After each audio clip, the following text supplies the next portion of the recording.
Ethan had one dream: to become an artist. Ever since he was a child, he loved drawing. While other kids played outside, Ethan sat by the window with his sketchbook, creating worlds that only existed in his mind. But there was one problem. No one believed in him. His teacher once looked at his drawings and said, "Art won't pay the bills, Ethan. Focus on something practical." His classmates laughed, calling him the dreamer who would never make it. Even at home, his parents worried. His father sighed and said, "Son, we can't afford to waste time on silly dreams." But Ethan? He wasn't ready to give up. Determined to prove them wrong, he worked harder than ever. He spent hours perfecting his sketches. He applied to art schools, sent his drawings to galleries, but all he got was rejection after rejection. One letter said, "Not what we're looking for." Another, "Your style isn't marketable." And the worst? Silence. No reply at all. Doubt started creeping in. Maybe they were right. Maybe I'll never make it. But then something happened.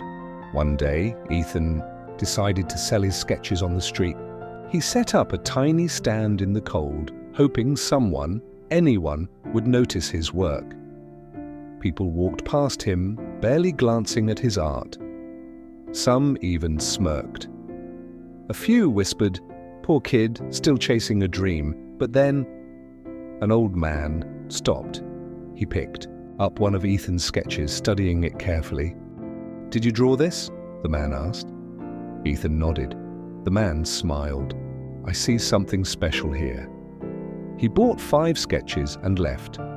Ethan didn't know it yet, but that man, he was the owner of a famous art gallery. A week later, Ethan received a phone call. "We want to feature your work in an exhibition." At first, he thought it was a prank.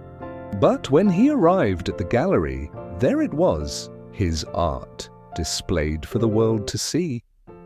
People who once ignored him now praised his talent. Those who doubted him, now they called him brilliant. The teacher who told him art wouldn't pay the bills. She attended his exhibition. And his father, the same man who told him to be realistic, he stood in front of Ethan's paintings with tears in his eyes. Ethan had done it. Not because he was lucky, not because someone gave him a chance, but because he never gave up. So, if you feel like the world is against you, if you've been told that you'll never make it, if the doors keep closing in your face, keep going, because patience and persistence, they always win in the end. Have you ever faced rejection, but refused to give up? Tell your story in the comments. I'd love to hear it. And if this story inspired you, subscribe to Noble Echoes for more life-changing stories. Because every struggle, every setback, and every moment of doubt is just the beginning of a powerful comeback.